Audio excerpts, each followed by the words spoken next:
Welcome, booktubers. Welcome, visitors. Welcome, one and all. I'm Michael Romeo, and I talk about books. And you are here for the second installment of Friday First Pages. This is the exercise in which I read the first page of a novel or a nonfiction book, and we decide in the comments, we discuss it all. Does this book have a hook on the first page? A first page that makes you believe you are going to be in love with this book? Or does it have a deterrent? Does it make you say, this book is not going to be for me? Or is it neutral, where you just got to read more to find out? Hopefully it's a book that has a hook. And that way, it's a really great feeling when you have a hook, where you read that first page and you go, I am so looking forward to this reading experience. The book we're doing today is a book I haven't read yet, but it was a book that was gifted to me by my friend Ollie at Criminale, and it is He Died with His Eyes Open by Derek Raymond. Okay? All I know about this book is Ollie's review of it that he did on his own channel. And it sounded pretty good, and I had trouble finding a copy of it, and he found one for me, and he sent it. That's what friends do. They're awesome. Okay, so the first page of He Died with His Eyes Open. Oh, I should say that this probably should be read with a British accent, but I don't do a good British accent. It would be insulting to the Brits if I did a British accent. So we'll just have to go with my good old American accent. Okay, so first page, He died with his eyes open. He was found in the shrubbery in front of the Word of God House in Albatross Road, West 5. It was the 30th of March, during the evening rush hour. It was bloody cold, and an office worker had tripped over the body when he was caught short going home.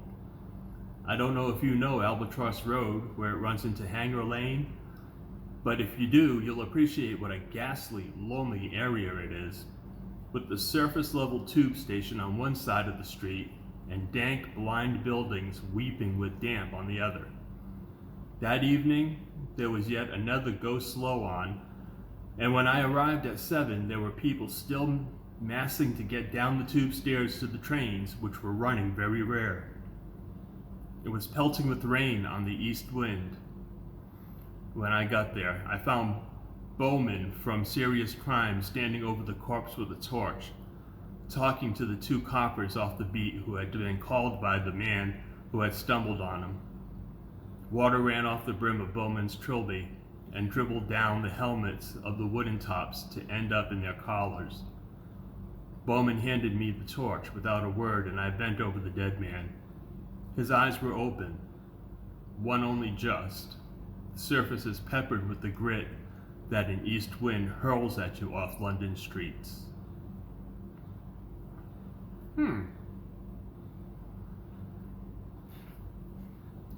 Personally, that's a great start. And this area that they're talking about, the Albatross Road where it runs into Hanger Lane, I read another book not so long ago that talked about that area and how ghastly it was. So it's interesting to see it again. But yeah, I would say that this has a hook that says, I'm going to enjoy this book. Because it jumps right into the plot, right from the very beginning. Gives a great description of what's going on,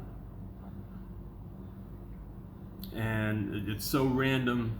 The person hurrying home from work who ended up having to take a pee and stumbled over the body. So yeah, I'm gonna vote this one has a hook. So what are your thoughts? Does it have a hook for you? Does it not have a hook for you? Do you think you'd have to read more to find out? Look forward to what you all have to say in the comments down below. And me personally, I'm going to be moving this up on my to-read list, and I'm going to be reading it.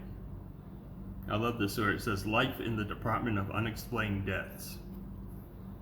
That ought to be fun. Okay, so yeah, it has a hook. Definitely has a hook. For me. I look forward to what you all have to say. Thanks. We'll see you soon.